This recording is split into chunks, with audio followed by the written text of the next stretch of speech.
Welcome to the History of the Netherlands, where we explore the events and characters that, over time, have transformed a swamp into an amazing modern marvel. Episode 44, Hunger, Bread and Cheese. The weariness that comes from decades of instability, war, economic turmoil and hardship really began to exact its toll on the Low Countries in the early 1490s. The last of the Hook uprisings had been quashed in Holland, but there was little stability anywhere, especially as the last flames of the wider Flemish revolt still flickered in Ghent, Bruges and Sluis.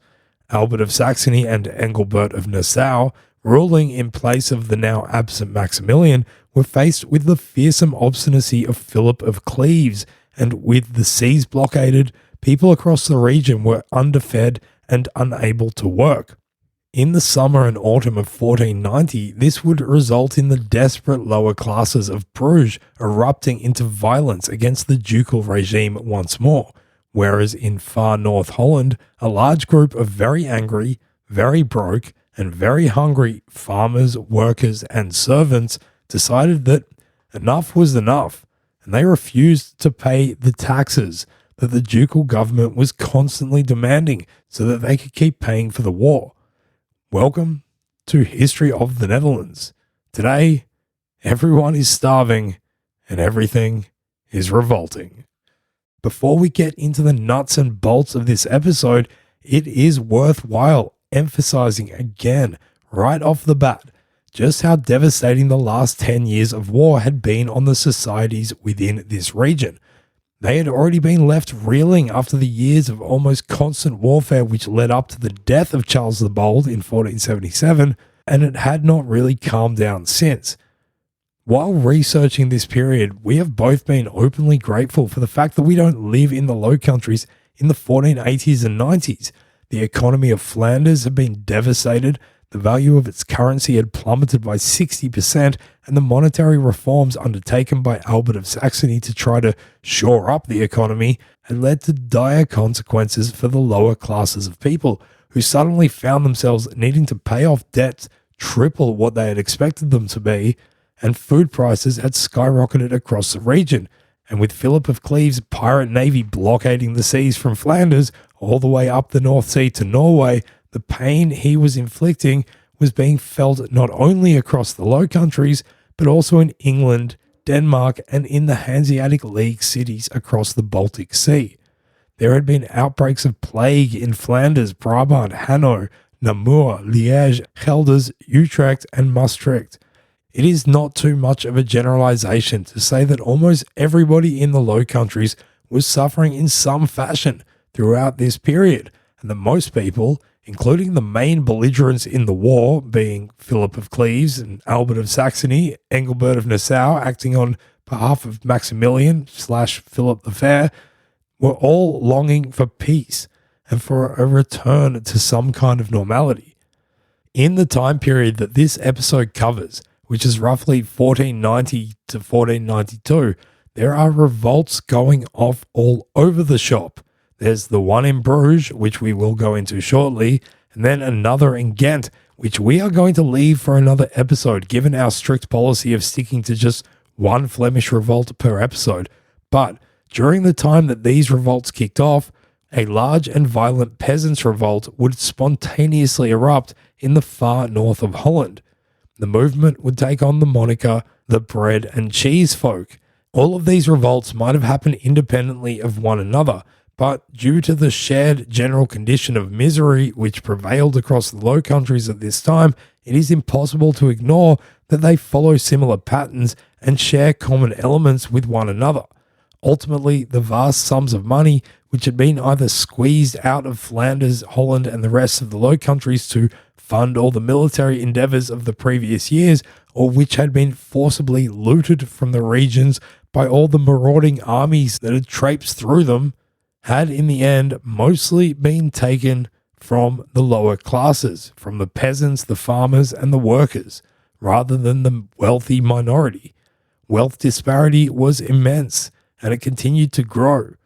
The pain, anger, and discontent which these people felt after all of their suffering meant that they were ready to explode and ready to channel their unhappiness with their lot into one final erratic orgy of violence against the authoritarian tendencies of the ducal establishment.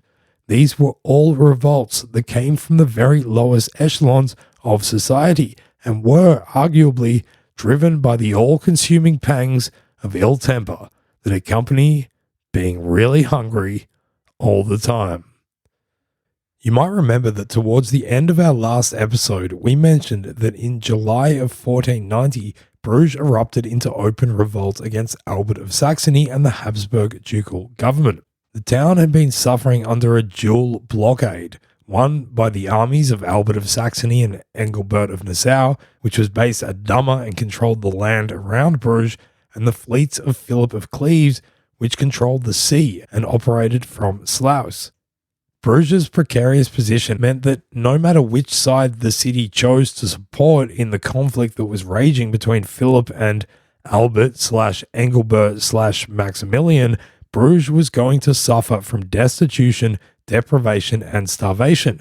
This had led to the lower classes of Bruges overthrowing their city government and the mass exile of its aldermen and the patricians of the city, which also meant the removal of vast amounts of capital and business connections. Last episode, we needed to go against all of our natural inclinations at that point to go down the very tangent which this all represented. We reined ourselves in so that we could finish off the hook and cod wars for good.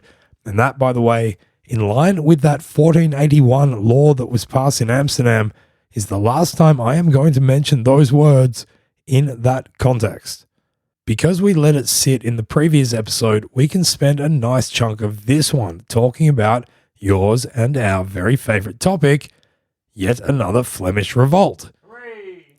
Shortly after the meagre remnants of Frans van Brederode's navy limped back into Sluis under the command of Jan van Naaldwijk following the disastrous Battle of Brouwershaven, the revolting bourgeois decided that it was time to officially rejoin Team Philip of Cleves. For Bruges, the overwhelming problem facing the city was food, most specifically, a huge lack of it. Philip of Cleves put together a small army of around 150 men and 40 knights under the command of a man named Jan van Raans and ordered them to go and take control of Bruges. In early August of 1490, another of Philip of Cleves' men, this one a guy by the name of George Picavet, was appointed as captain of Bruges, and it was he who was given the unenviable task of figuring out how to get food from Sluis into Bruges, remembering that the entire area between the two towns was filled with German troops. It required a rather large army of around 2,000 men for Picavet to be able to guard a transport of 150 wagons filled with butter, cheese, fish, and other foodstuffs going into the starving city. Over the following weeks, Picavet attempted various other actions to try and resupply Bruges with the necessities of life that were running desperately low, running raids from Bruges into the countryside and smuggling goods back in. Oh, there it is. Ding, ding, ding. Well, speaking of smuggling, that tells us that we have come to today's installment of everyone's favorite segment. Bet you didn't know that was Dutch. The English word smuggle has nothing to do with Harry Potter. It comes from the Dutch word smokkelen, meaning to transport goods illegally. This is apparently also related to another Dutch word, smuigen, which means to eat secretly. I bet you there was a little bit of smuigen happening in these smuggling trips. Anyway, smuggling. Bet you didn't know that was Dutch. So back to Picavet and his raids. There was a severe lack of wood within Bruges as well, so the day after returning from that first food transportation mission, Picavet was out again with his army, this time heading towards Moerbrugge to get some. On the 19th of September, they headed out of the Kolkerke Gate again, this time to try to create a better connection by water between Bruges and Sluis, one which bypassed the hostile town of Dummer. To do this, they pierced a dike near the town of Hooker, creating a passage by which they could funnel supplies back into Bruges. A few more raids were conducted from Bruges, but despite these efforts, the situation within the city was simply so desperate that support for the revolt began to wane. Philip of Cleves sent various messengers to Ghent to try to get that city to join in the revolt with Bruges, but Ghent was, as usual, unwilling to help their historic rival, so they decided to just sit back and remain neutral for now. By the beginning of October, deputies were sent from Bruges to go and negotiate with Engelbert of Nassau. At around the same time, talks were also held between Philip of Cleves and Engelbert. I'm going to be straight up with you all here right now and just say this. Throughout the period we are covering in this and the next episode, which is basically August 1490 to October 1492, there were a lot of diplomatic wranglings going on between Philip of Cleves and various representatives of the ducal government. It almost feels redundant to mention them all, however, because basically they all keep coming back to and breaking down around the same point, which we already covered in the previous episode. Neither side in this conflict was willing to back down from the fundamental positions they held. Albert/Engelbert/Maximilian wanted Philip of Cleves and his armies out of Sluis, but Philip of Cleves was not willing to do that if it meant that his good name and honour would be besmirched and tarnished with blame for the current conflict. The wishful authoritarians of the Habsburg government were constantly banging their heads against the wall that was the obstinance of Philip of Cleves' chivalric honour. What this all meant is that these attempts at negotiation were ultimately doomed for failure from the beginning. So if we say something like, they tried to negotiate but it didn't work, just rest assured that it's for the same reason that you've already heard a bunch of times already. So it was that on October 23rd, 1490, peace negotiations between Engelbert of Nassau and Philip of Cleves began and failed. In the middle of these negotiations, however, a couple of interesting things did happen. One was that Philip of Cleves' pirates were able to capture some ships which were returning from the siege of Montfort in Holland, carrying a few of the big cannons that Albert of Saxony had brought with him up there. Engelbert of Nassau had been planning to put Bruges to siege with these guns, but thanks to the pirates, they were now the property of Philip of Cleves. But despite this apparent victory on paper, all it really served to do was tell the people of Bruges that their impending doom was on its way. The other interesting thing was that ambassadors from the King of France, Charles VIII, arrived at Sluis and Bruges and let them know that if the peace was to have ended, then the French would do whatever they could to assist the bourgeois. Although they had agreed to the Treaty of Montil-le-Tour, the French were getting ready to insert themselves right back into the thick of things, meddling in affairs within the Low Countries. Big surprise, that.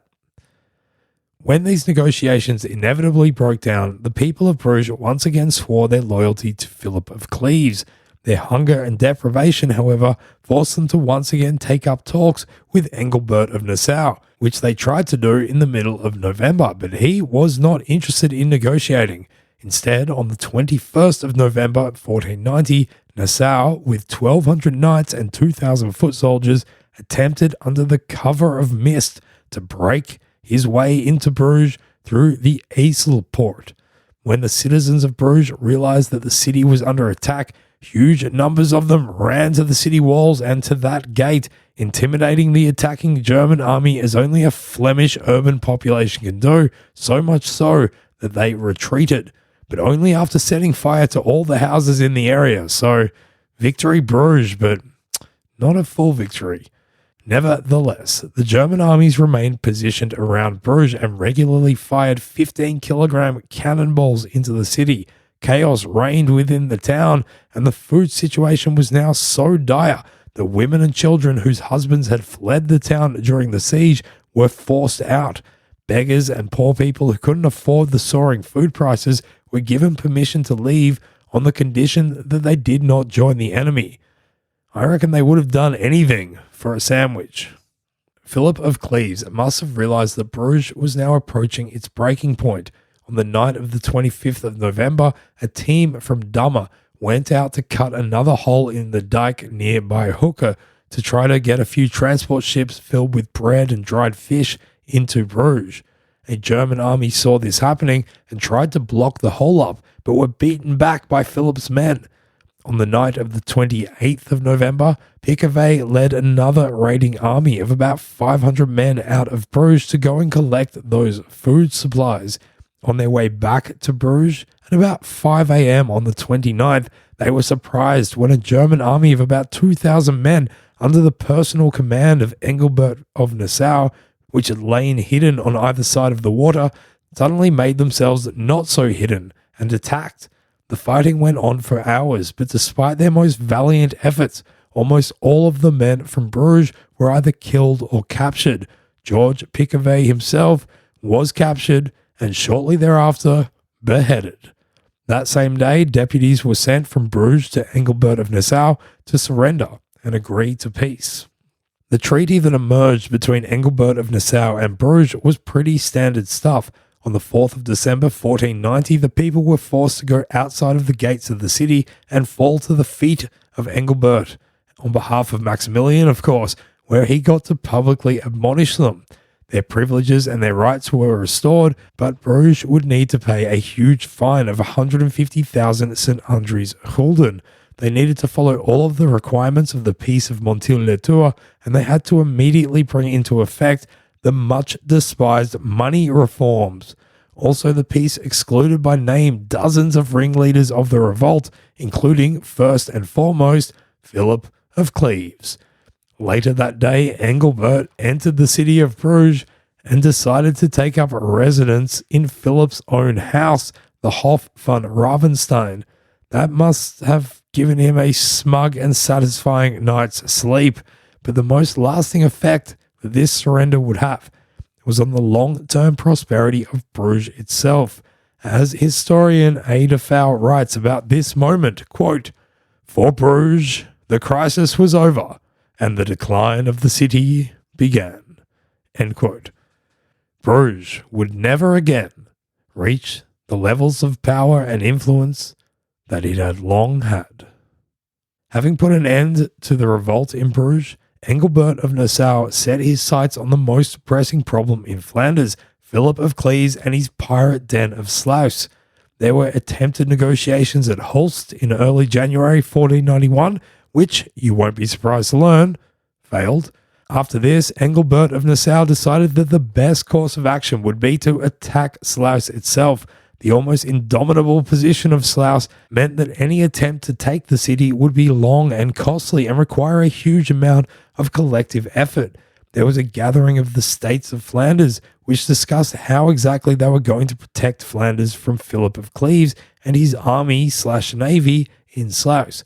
Engelbert of Nassau split his forces up and placed them in the towns of Aardenburg, Heist, Lissewege, and St. Anne ter Mouden to effectively close the lands around Sluis.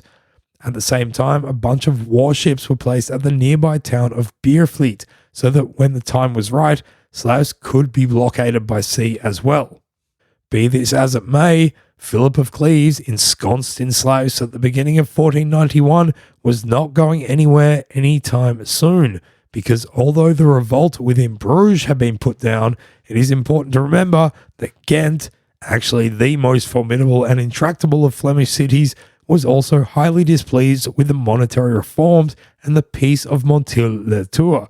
Ghent might not have been willing to come to the aid of Bruges, but that did not mean that Ghent was unwilling to lash out on its own against the ducal government once again, and Philip of Cleves was soon going to have a very powerful ally in his corner, the French king, Charles VIII.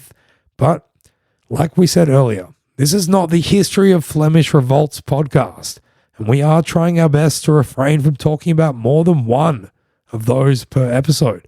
So we will leave things like this in Flanders today, and on the other side of this ad break, we will journey north to Holland to take a look at the most delicious sounding revolt we've seen so far, that of the bread and cheese people.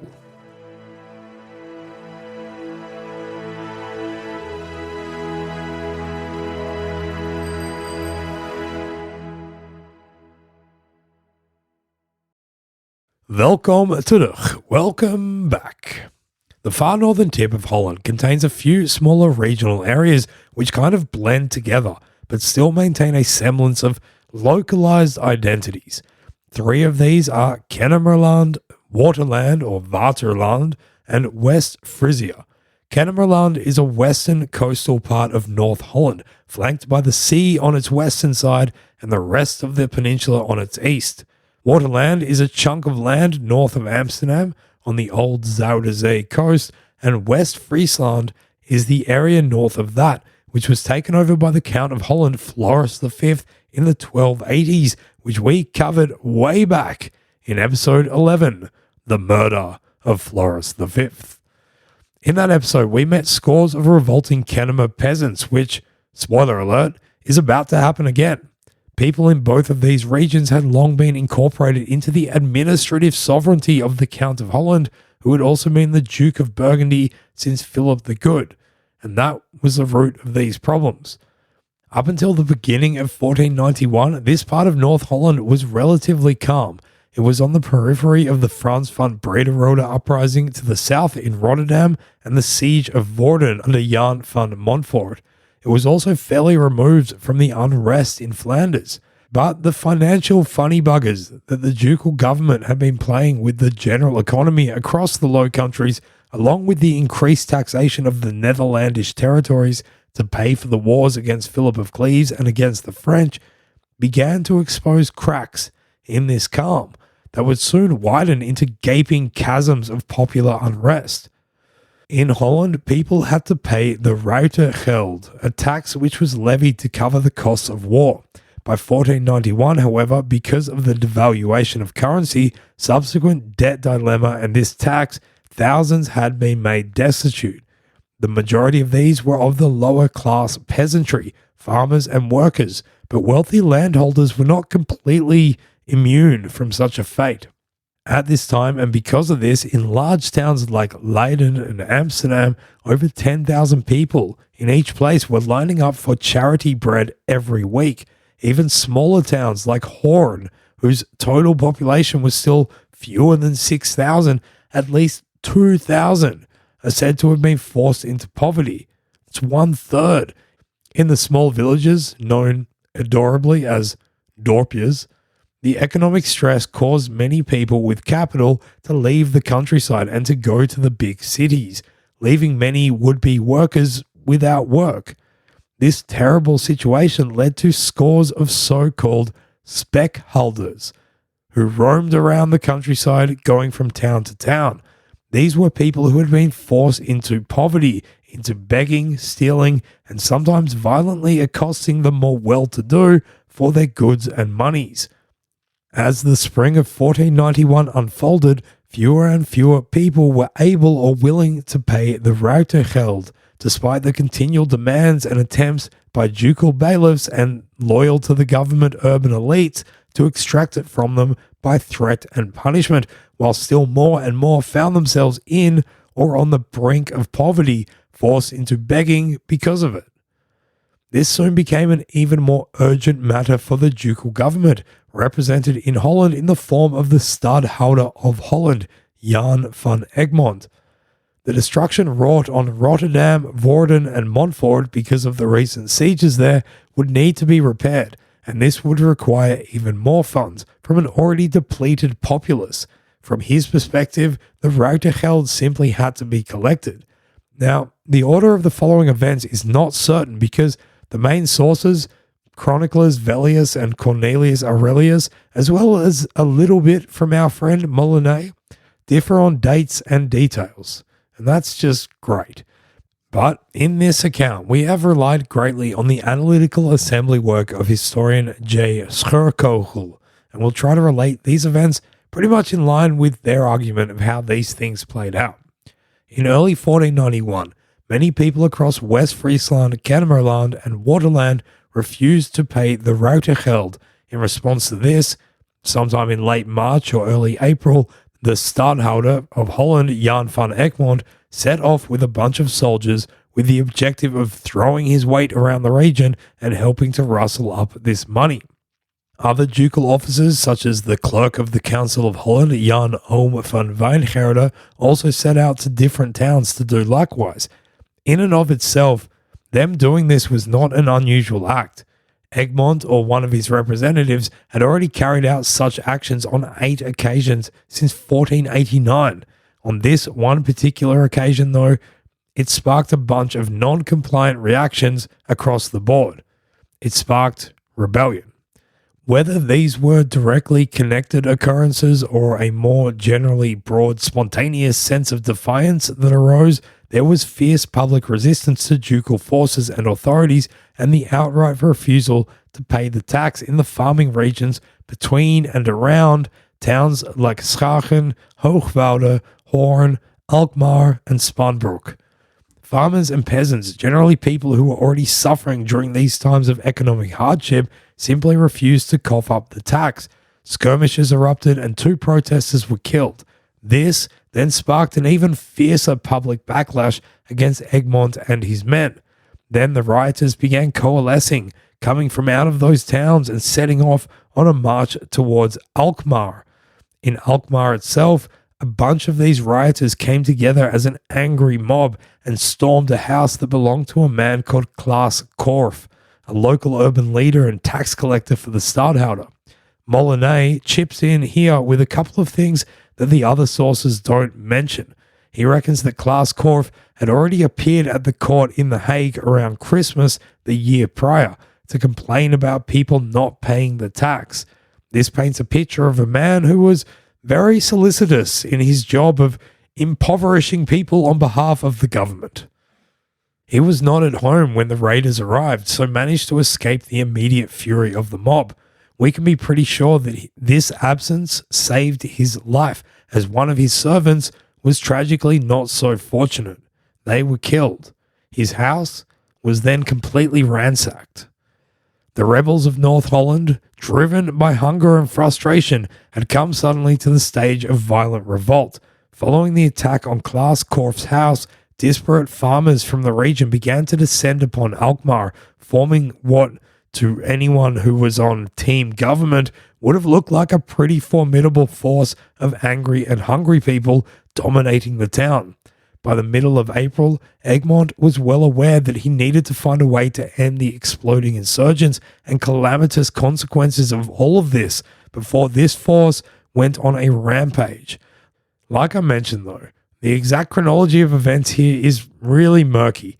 If you believe Molyneux, then in early 1491, the town of Haarlem stepped into the role of trying to avoid open conflict, sending representatives to mediate between the parties.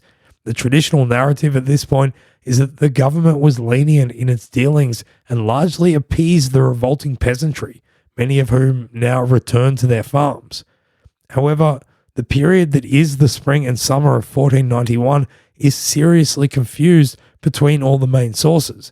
It is worth saying that even the exact years of all this are open to debate, since Cornelius Aurelius and Velleius, the 2 chroniclers who have most been depended upon with this story, only talk about the events that make up the bread and cheese revolt as happening in 1492, as do other chroniclers. But to add to this confusion, Molyneux puts events that definitely happened in 1491 in 1492, and Molyneux is certainly not immune to being wrong about dates.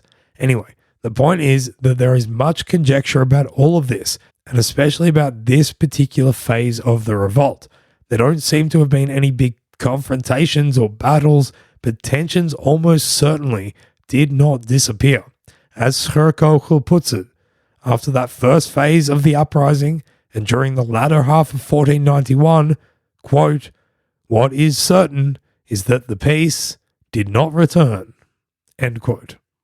So we can safely imagine that as the summer of 1491 commenced, tensions continued to escalate on both sides. At some stage during those months, a government building in Hoorn called the Blockhouse was occupied by a rebel group, and along with sections of the region they already controlled and the continued presence of insurgents and miscreants in and around towns like Alkmaar and Hoorn, the whole movement remained a huge issue for the ducal order.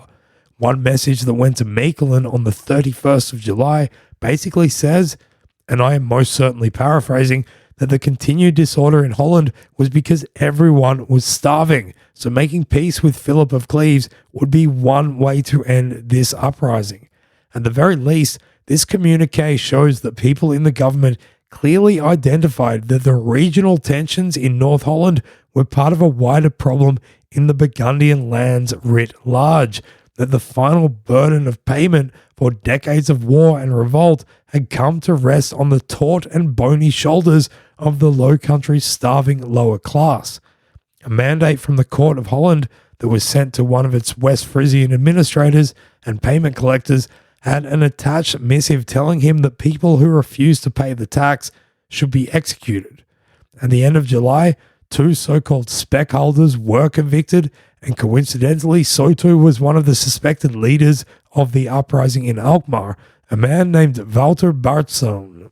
And here it is also worth pointing out that defining this conflict as one between two sides is simplistic, as always.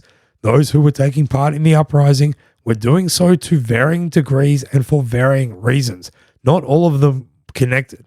It is impossible to get a full overview of all the people who made up this insurrection movement.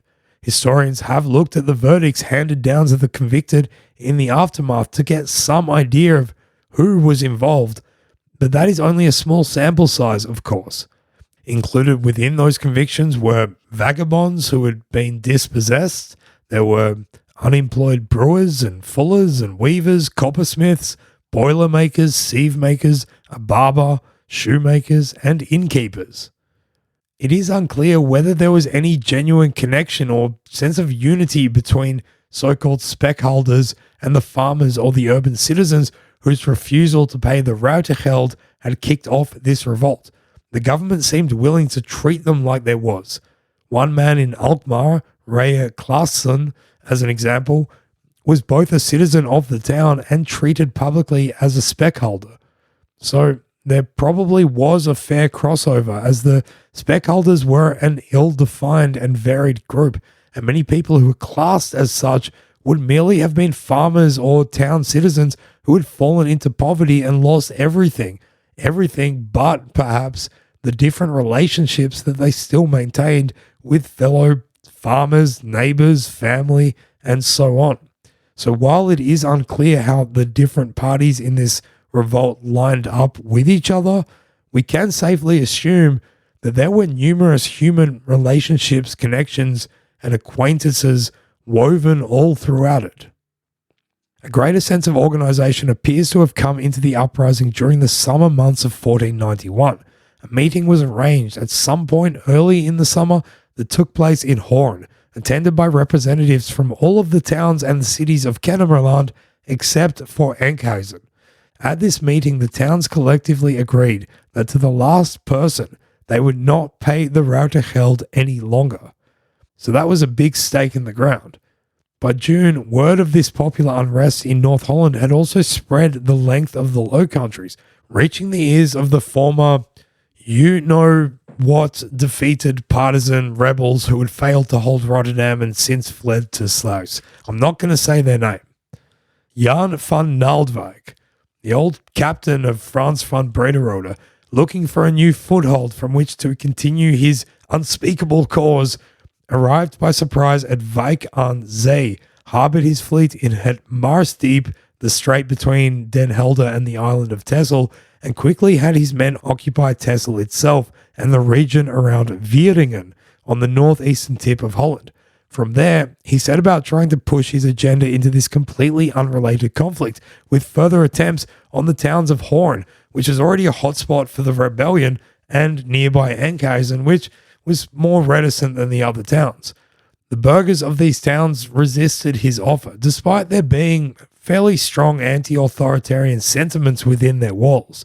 There were partisans, just not that kind of partisan.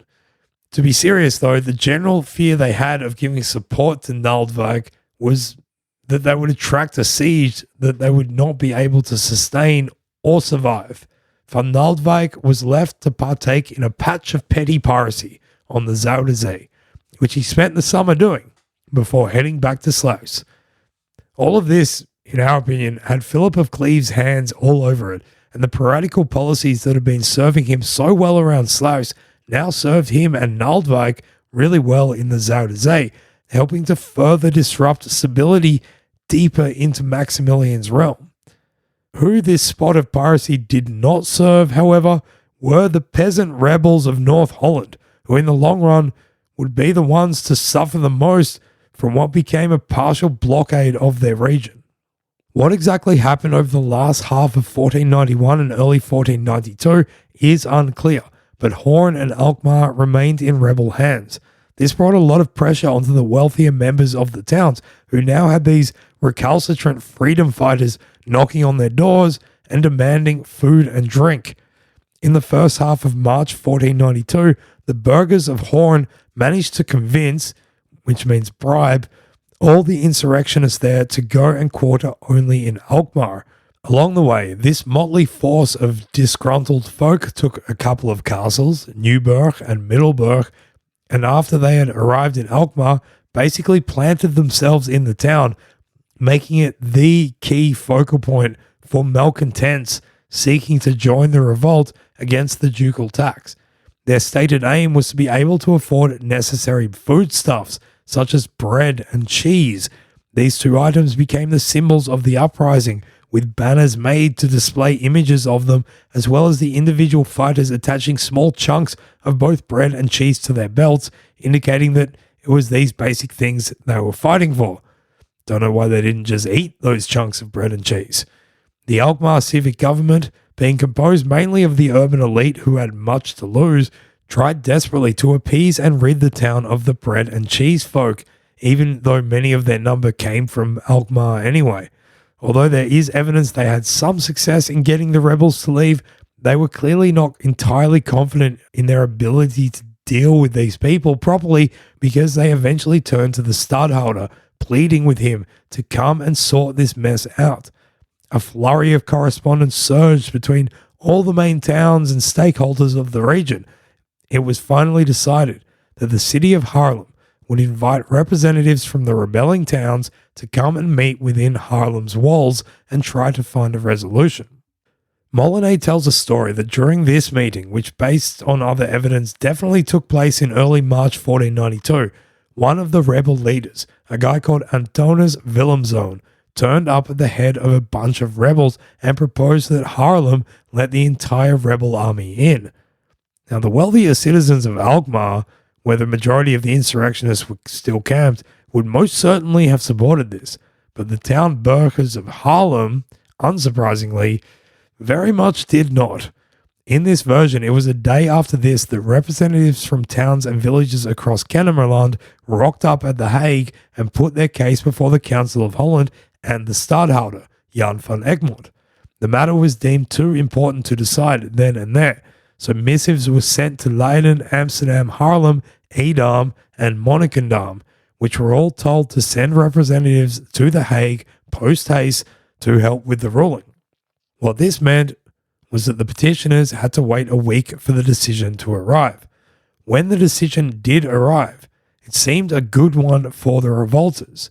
The remaining tax to be paid would be waived, the rebels would not be prosecuted, and Haarlem, for its good work in playing the mediator role, would have this taken into account when it came to future financial obligations to the government. Many rebel farmers left Alkmaar and returned to their farms, and any citizens who had fled were able to return without risk to their persons or possessions. It was a win-win-win. Wait a minute, what does the ducal government win? Well, it would appear that Jan van Egmond and the Council of Holland were being a little bit underhanded in looking for their win, because in the third week of April, they secretly set about mobilizing a force of 200 men at arms, and by the end of the month were garrisoned in Egmond's castle. Along with loyalist citizens of Alkmaar, Hoorn, and other towns where the rebel-minded, who were basically the working class, still lingered, Egmond had clandestinely arranged that he would appear before the city gates of Alkmaar with this force. They would have to let him in, and through this action he would be finalizing the submission of the bread and cheese folk to his will, and bringing this unsavory affair to an end. But bread and cheese is most certainly a savory affair. Anyway, that was the plan. But alas, a priest got wind of this secret arrangement and got word out to the rebel leaders, who mobilized all the adjutants who had returned to their farms, who then set back out into the fray, heading for Alkmaar. When Egmont did turn up before the city gates, expecting the full submission and entry to within, the gates remained closed to him, and he and his force found themselves under attack from scores of rebel farmers and Alkmaarders. He suddenly had to make a hasty retreat, which he did, all the way back to The Hague. Once there, he took out his quill and parchment and wrote to Albert of Saxony to basically say, "This bread and cheese business has come with a great pickle, which I am now in."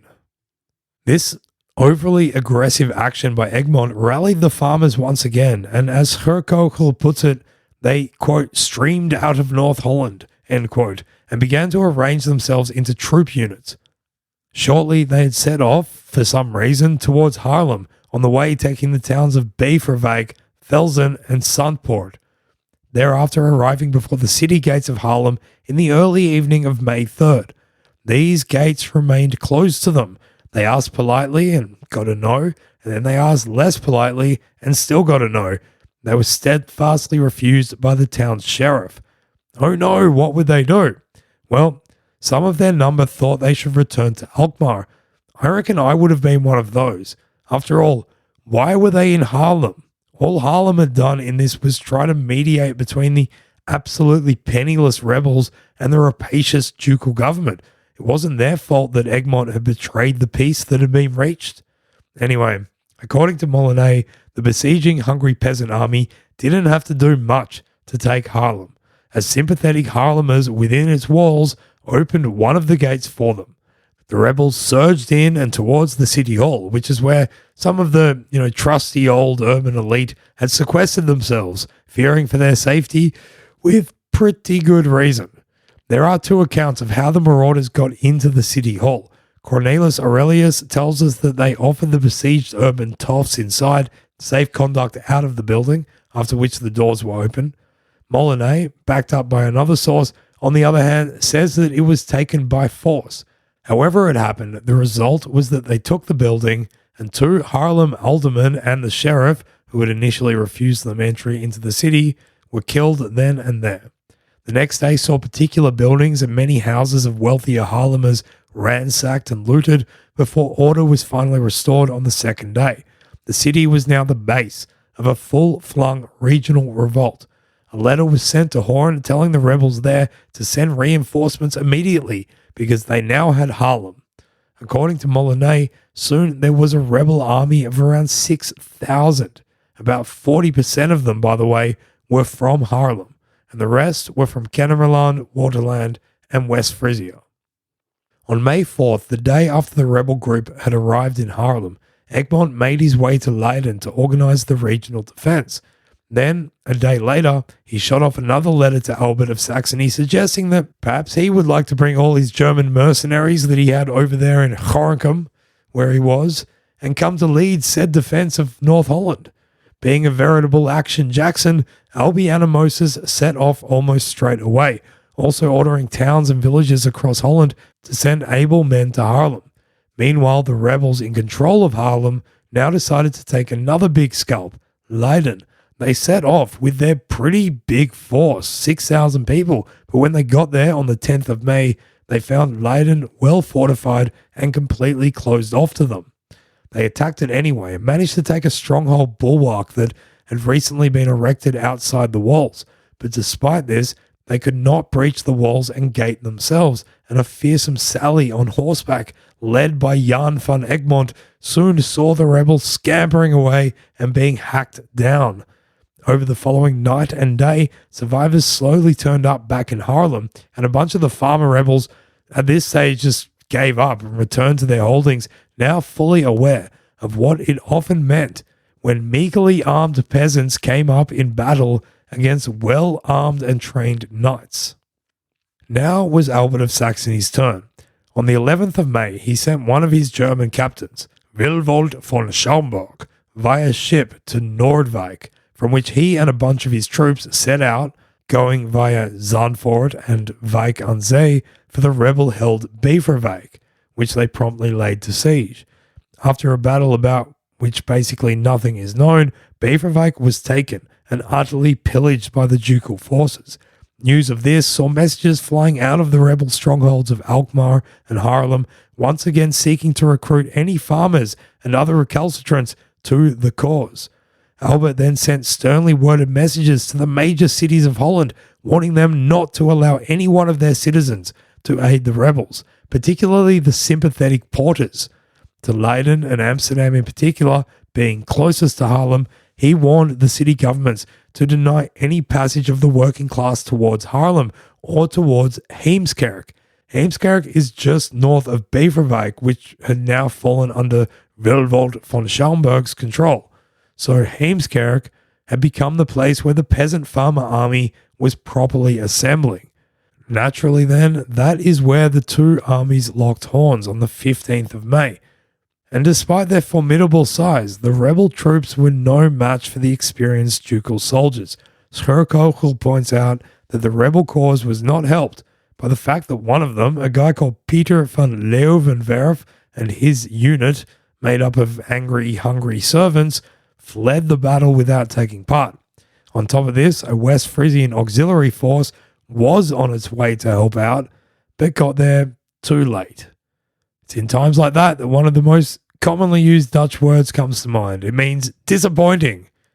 Jammer. This was the battle that broke the bread and cheese board. The rebels who had taken over Haarlem pretty quickly surrendered, followed by those in Alkmaar, and soon the rest of North Holland followed suit.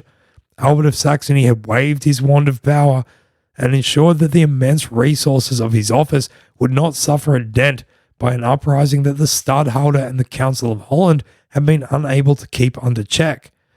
A few days after the battle at Heemskerk, the proxy ruler of the Low Countries, alongside members of the Council of Holland, made an entrance into the now submissive Haarlem.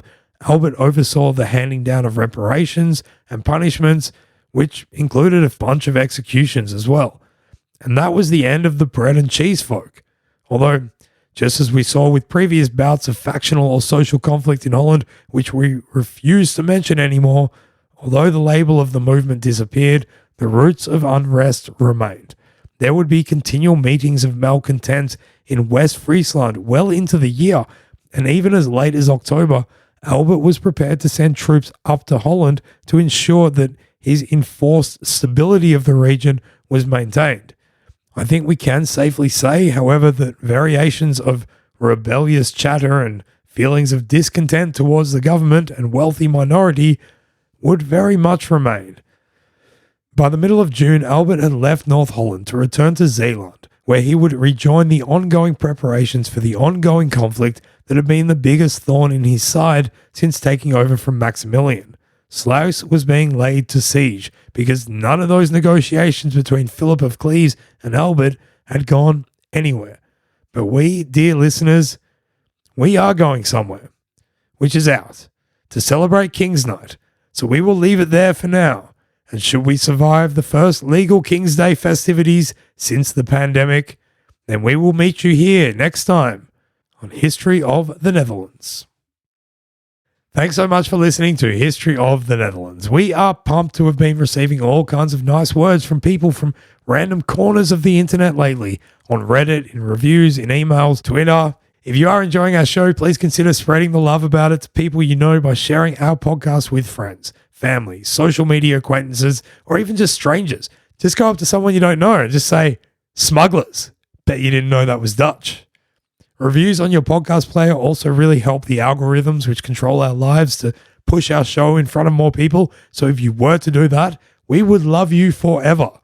If you are interested in following us on social media, you can do so on Twitter at historyofnl. We are trying our best to make it a little bit more Dutch history related rather than just cricket and Aussie rules footy chat. But it's so hard when our team, the Melbourne Demons, are just playing so well. It's golden age of Aussie rules footy at the moment. But anyway, each day we are trying to post a different on this day factoid about Dutch history. So check it out and let us know what your favorite dates in Dutch history are. Most importantly, however, the best thing you can do to help our podcast is to become a signatory to the great privilege of Patreon. Go to www.patreon.com/historyofthenetherlands, one word, and become a patron. You can choose to donate whatever amount you want per episode. And don't forget that the sky's the limit in whatever currency you choose. Doing so helps us cover the costs of keeping this podcast running, like paying for our studio space, for the website costs, etc. And it gives you early access to our episodes minus those insidious ad breaks. It is a win-win. Plus, if you sign up, you will get to have your praises sung publicly like the following legendary people. Lawrence Hook.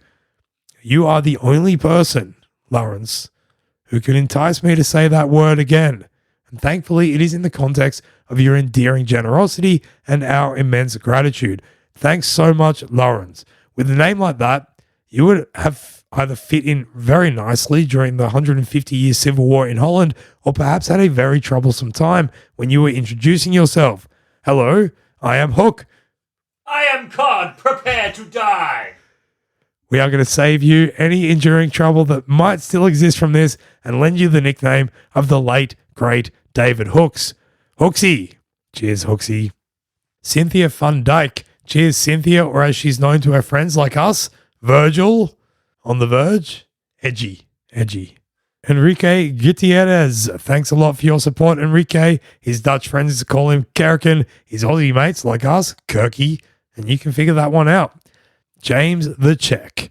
What a fantastic name. We already have a Patreon friend called Pass, so we're just going to call you Hands Out. Hands Out's 50, mate. And finally, Jan Engelin, the angel of Patreon. Thank you so much, our beloved Patreon saint, Jan. Blessed be ye forever in our hearts. And that's it for now. You will hear from us later, should we survive the impending weekend. Until then, doei.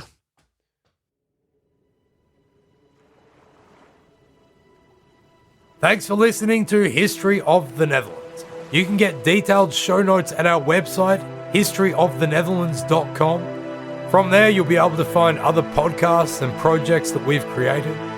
This is a production of Republic of Amsterdam Radio.